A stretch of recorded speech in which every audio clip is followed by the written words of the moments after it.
We're going to be talking about point-to-point versus multi-point interfaces, inverse ARP, what that does, static IP to DLCI mapping, sample configurations. We're going to go over a few different sample configurations, the configuration commands we'll see, as well as some troubleshooting.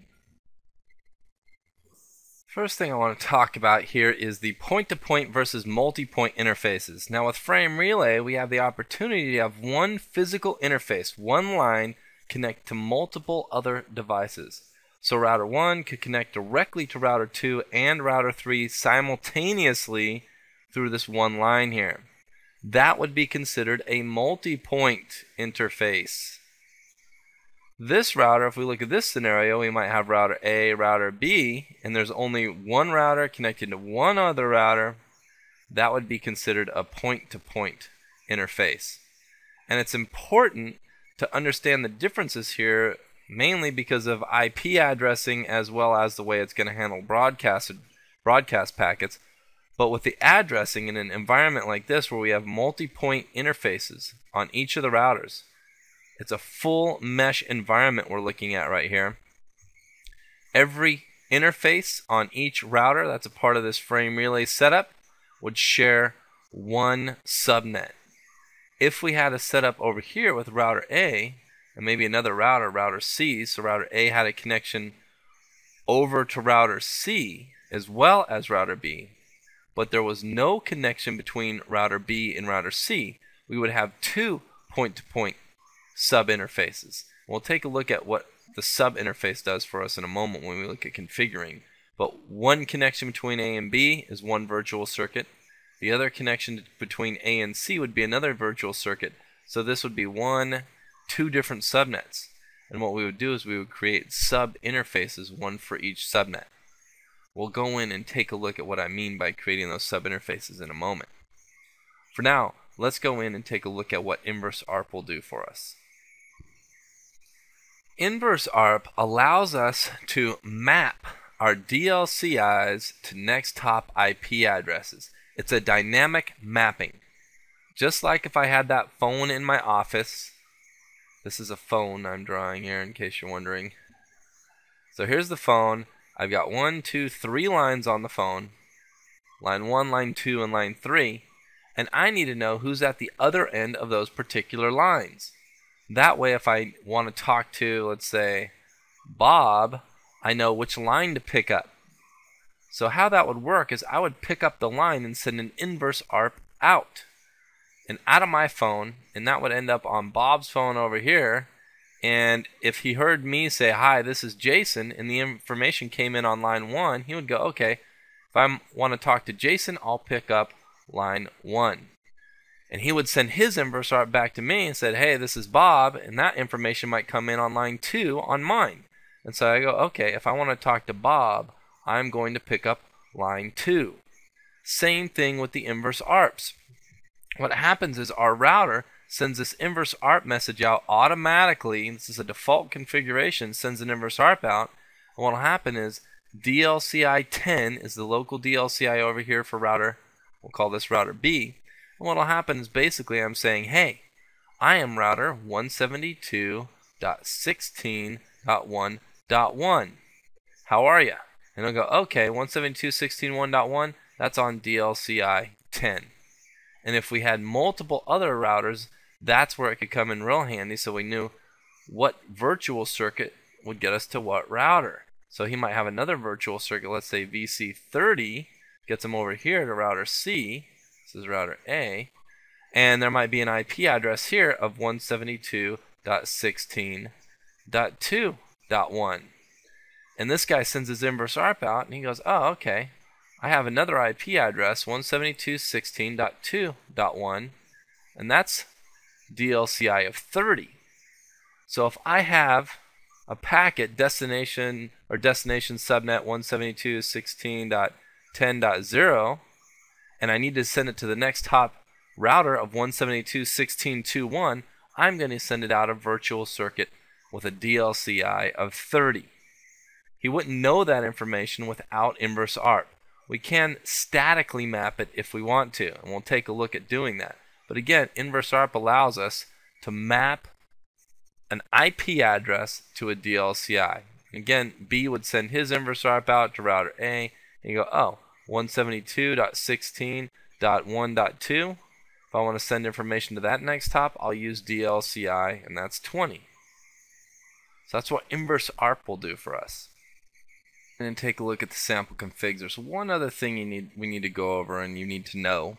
Frame Relay Forum, FRF, has a couple of standards. One standard is FRF5, the other standard is FRF8. FRF5 is when in the WAN cloud you've got ATM and then Frame Relay Protocol local loop on both ends. So frame relay here, frame relay over here.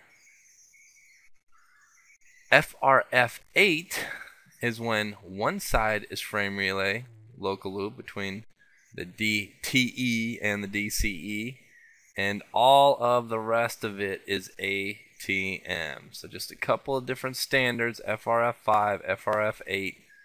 I would know those two terms. Most of the time I personally don't care what's going on in the WAN cloud. I'm worried about local loop. Unless you're working for a service provider, then you probably do care what's going on in the WAN cloud. So just a couple of terms you're going to need to know for the CCNA. What I want to do now is go in and take a look at some sample configurations for different topologies. We're going to be looking at point-to-point, P2P. We're going to be looking at a full mesh environment and a partial mesh. So let's go in and take a look at those configurations. Alright, I've brought up a full mesh environment. Full mesh means A has a connection to B, B has a connection to C. I'm going to go with the global DLCIs. So the global map of the DLCI, 10 represents A, 20 represents router B, and 30 represents router C. In a situation where you have a full mesh environment, everybody connects to everybody, we can actually configure frame relay on the physical interface. If we did not have a full mesh, everybody connecting to everybody, we would have to create sub interfaces like serial 0.1 would be one sub interface. And we'll take a look at configuring those when we do our point-to-point and partial mesh. I type encapsulation frame relay. If I hit enter, it uses that Cisco type field. If you remember from the previous video with frame relay, all the frame relay goodies, getting to know frame relay, if we have our IP packet, LAPF, Link Access Procedure Frame Bearer Services, that's a fun one to remember, specifies the header and the trailer. Now there is that little type field right here that tells the receiving device what layer 3 protocol was used. That type field has two options, Cisco or IETF, Internet Engineering Task Force. This is the multi-vendor one. Take a guess which one's proprietary Cisco. This one. So if we just type in encapsulation frame relay, hit enter, it'll use the Cisco type field. And I just give it an IP address, 172.16.1.1. Same thing for Palestra B. Serial 0, encapsulation frame relay, enter. Give it an IP of 1.2. And then for Palestra C, encapsulation frame relay, IP of 1.3. Notice, all of the IP addresses are on the 172.16.1.0 subnet. So they all share one subnet. So it can be really easy to go in and configure frame relay if we have a full mesh and we configure everything with defaults. Some of those defaults would be LMI type, auto sensed. So whatever our switch is using here, remember the LMI status messages between us and the DCE, the frame relay switch at the service provider, that's auto sensed. Remember there are three types of LMI. Cisco being the Cisco proprietary one if you got all Cisco equipment, and then you have ANSI and Q933A. So those are different LMI types. Auto-sensed. Permanent virtual circuit DLCI information is learned via the status messages. Again, what's going on with what virtual circuits we have. Like router B here has 2 virtual circuits. One with a DLCI of 10. So this one is a DLCI of 10 because it gets them to Palestra A, which has a global DLCI of 10. And one with a DLCI of 30, which gets them to Palestra C with a global DLCI of 30. Now, how he finds out what next hop address is associated with these DLCIs is that inverse ARP. A sends out an inverse ARP in both directions. He gets it. Router B gets it and goes, oh, if I go out of virtual circuit with a DLCI of 10, I will get to next hop router 1.1. If I go out of virtual circuit with a DLCI of 30, I will get to next hop router 1.3. And they would all use those inverse ARPs to get that information. So again, it can be pretty easy because LMI types auto-sensed, what virtual circuits and DLCIs you have, all auto-sensed with the status messages from the LMIs. Inverse ARP allows us to map our next hop IPs with the DLCIs. And the type field is Cisco, which is a proprietary one. By typing in encapsulation frame relay enter, it uses the proprietary Cisco type field. So that's a pretty easy one. Let's take a look real quick how we would manually map the DLCI to the IP address if we wanted to turn off inverse ARPs. So let's take a look at that. And then we'll go and we'll take a look at a partial and a point-to-point setup. A partial mesh point-to-point setup. Alright, I brought up a full mesh, same one we just looked at, but the difference is I turned off inverse ARP, and we're just looking at Palestra A's configuration. So DLCI global of 10, 20, and 30, IP addresses of 1.1, 1.2, 1.3, 172.16.1.0 subnet. They're all sharing it. And so what you do is you use the command no frame relay inverse ARP, and that turns off inverse ARP.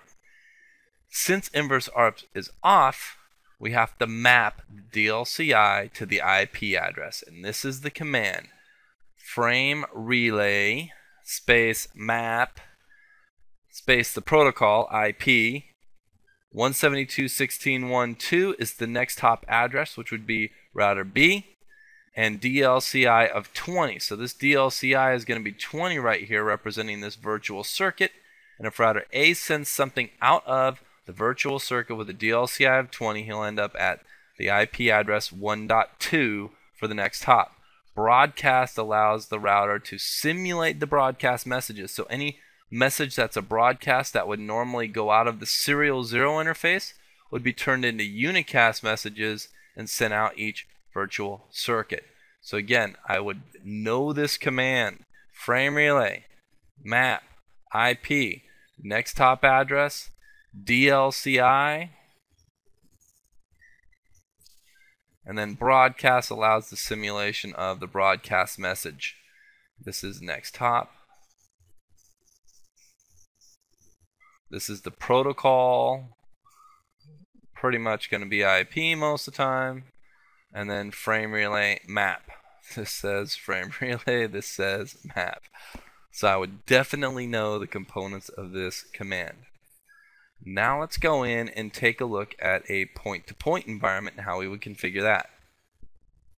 Let's take a look at an environment with a point-to-point setup. So here is serial 0 on the Palestra central router. It has a global DLCI of 10. We have Palestra A, Palestra B, and Palestra C. Global DLCI of 20, 30, and 40, respectively. We're going to look at Palestra Central's configuration first.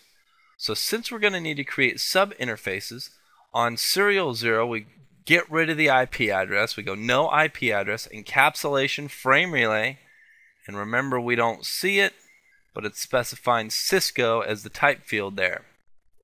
Then to create the sub-interface, we're basically chopping serial 0 up into multiple virtual interfaces. Virtual interface point 1, point 2, and point 3. And it actually acts like 3 separate physical interfaces. So to create the sub-interface, that's it. We just type it in. Interface serial 0, point 1, and then we have to specify the type of interface it's going to be. Point-to-point or multi-point. In this situation, A connects to, or Central connects to A, Central connects to B, Central connects to C, but there is no connection between A and B or B and C or anything like that. So everything routes through the central router. Once we have the sub-interface created, we specify the IP address, and in this situation it's going to be 3 different subnets. The connection to Palestra A is 1.0 subnet, Palestra B 2.0 subnet, and Palestra 3 or Palestra C would be the 3.0 subnet. So there actually are 3 different subnets that the IPs are going to be in. So you see IP address for this subinterface point 1 here of 1.1.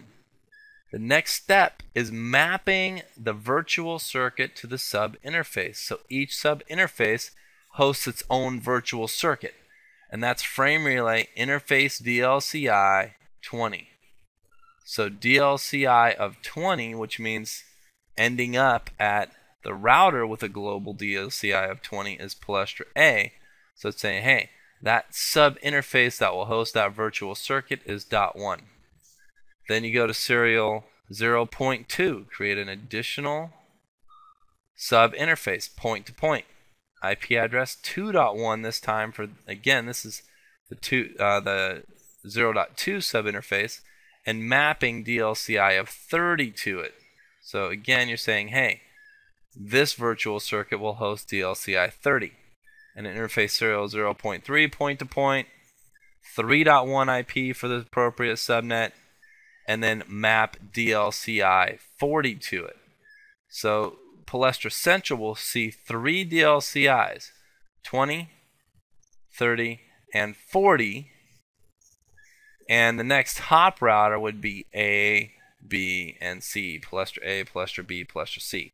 To find out the IP addresses of the next hops, inverse ARP would take place, unless we wanted to statically map it using that frame relay map command. Let me clear this off and we'll take a look at the configuration of Palestra A. Here's Palestra A's configuration. Same thing, interface serial 0, get rid of the IP address, encapsulation frame relay. Serial 0.1, point-to-point, give it the IP address of 1.2 because it's the 1.0 subnet, and we're saying, hey, this guy has a global DLCI of 10 for Palestra Central, so you're going to go interface DLCI 10, map this DLCI of 10 to the sub-interface 0.1. Same thing for router B and router C. Let's pop those up real quick. And here's the config. I'm drawing a line in between the two of Palestra B and Palestra C, which are down here. Here's B, here's C. Same thing, the only difference is the IP address. And the reason the DLCI is the same is because the global DLCI of Palestra Central is 10. That means Palestra A looks at a DLCI of 10, B looks at a DLCI of 10, C looks at a DLCI of 10, because that's where they're headed. So 2.2, because this is the 2.0 subnet here, so this subinterface has an IP of 2.2. And for Palestra C, 3.2, because this is 3.0 subnet, so this guy's got an IP address of 3.2. And again, frame relay interface DLCI applies the virtual circuit to the sub interface. Now let's go take a look at the last one where we have a mesh and a point-to-point interface. So one's going to be multi-point, the other one point-to-point. This is called a partial mesh. So we've got serial 0 interface, a global DLCI of 10 for Palestra Central, 20, 30, and 40 for Palestra A, B, and C. And the big difference here is there's a point-to-point connection between A and C, or Palestra Central, I'm sorry, and Palestra C. Palestra Central, Palestra A, Palestra B have a mesh environment. So this is called a partial mesh because you have any-to-any connectivity in this area between Central A and B, and then just a point-to-point connection between Central and Palestra C. So in this situation, we'd create two sub-interfaces, serial 0.1 and serial 0.2, one to host the multi-point environment and one to host this point-to-point connection. So we need two subnets.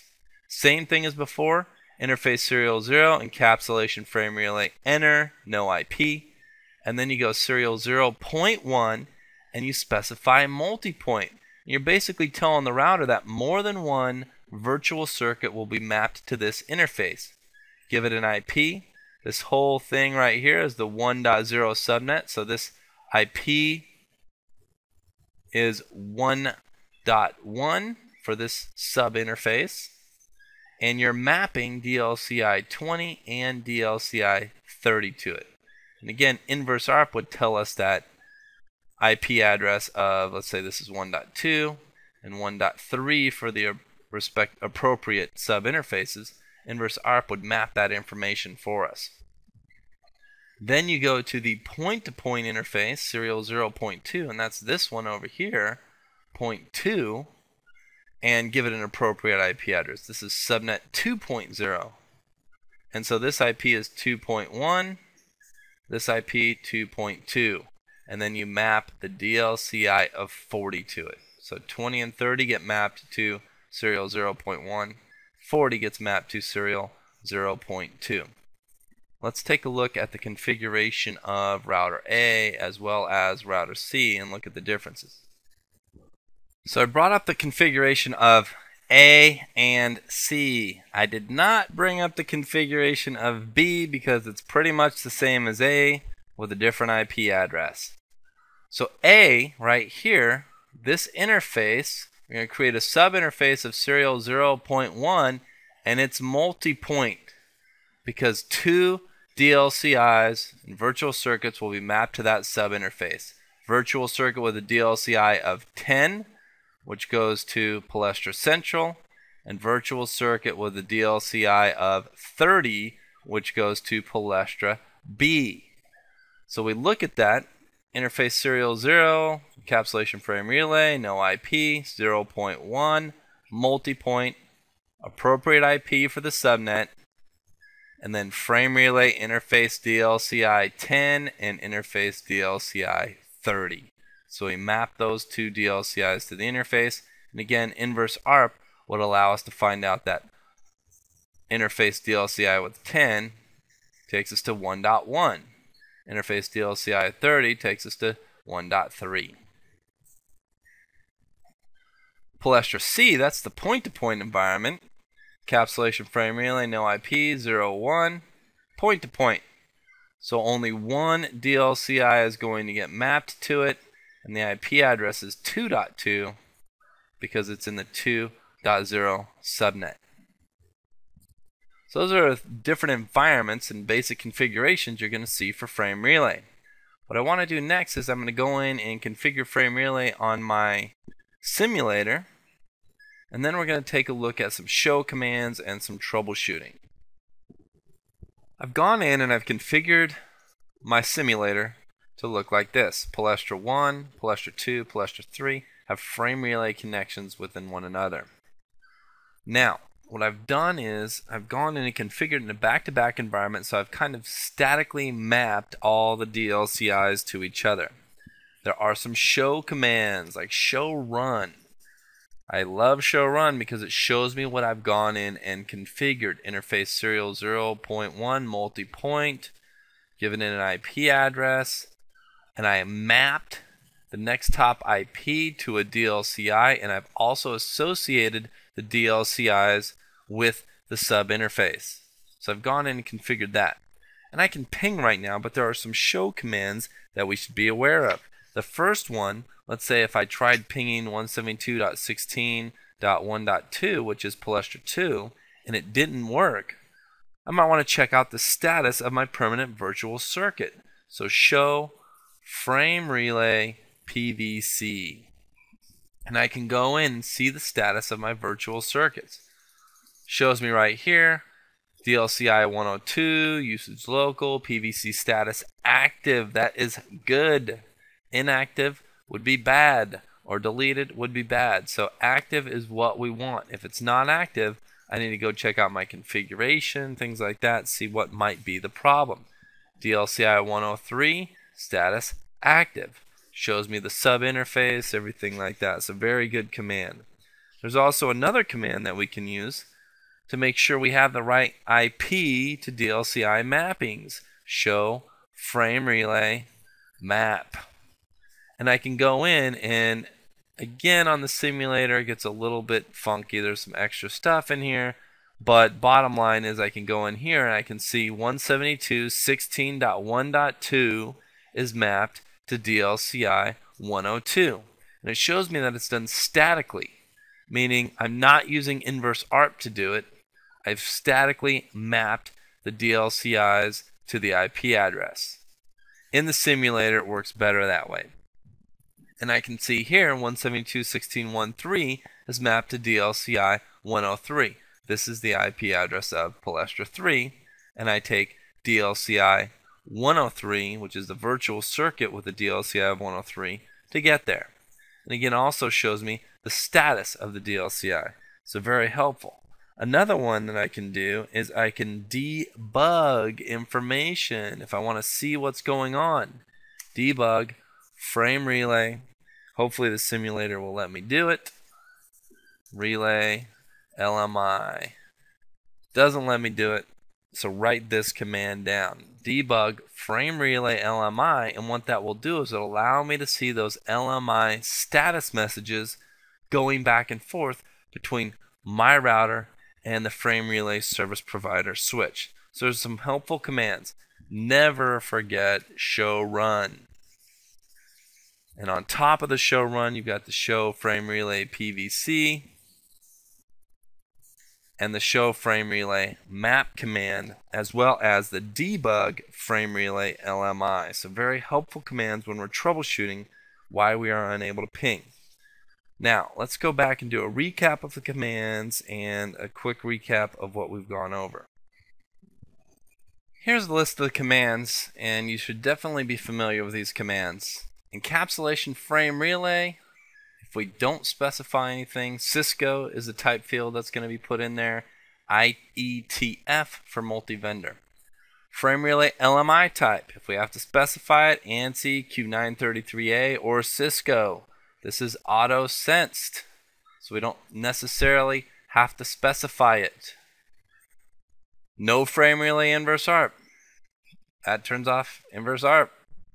Frame relay map, protocol, usually IP, next hop address, and DLCI does statically what inverse ARP would do for us dynamically. So that's the harder way to do it. But again, it can cut down on traffic if we want to turn off inverse ARP. Keep alive, and the number of seconds. We can determine how often LMIs are sent. Remember, LMI is the status messages between us and our frame relay service provider. So that's where those LMIs are going to be at. They're going to tell us about our virtual circuits, the DLCIs, active, inactive, and so on. No keep alive. Can turn those off if we want to turn them off. Interface serial 0.x 1, 2, 3, 4, whatever. Multi-point or point-to-point will create our sub interface and specify point-to-point is if we're going to have one next hop. Multi-point if we're going to have multiple next hops and map multiple virtual circuits to that interface. Frame relay interface DLCI, and the DLCI is the command that we use to map those virtual circuits to the interface. And then some help. Never forget show run, by the way. Show running config. I'm lazy, so I type this, show run. And there are some others. Show frame relay PVC gives us the status messages of our permanent virtual circuits, active and inactive. Show frame relay map will show us the DLCI and the next hop IP. That's important. Want to make sure those are all correct. Show frame relay LMI. That one will show us the LMI information, mainly the LMI type, how often we're sending the information out. And then debug frame relay LMI so we can see those messages as they happen. So a bunch of very helpful commands when configuring frame relay. Helpful if not necessary. So we have talked about point-to-point versus multi-point. The big difference there, again, one virtual circuit mapping versus many. What inverse ARP will do for us, as well as how we statically do what inverse ARP does. We've looked at multiple sample configurations from partial mesh, full mesh, point-to-point, all those different sample configurations. We went over the commands. We went into the simulator, looked at a configuration of it, and went over some troubleshooting commands, all our helpful show commands.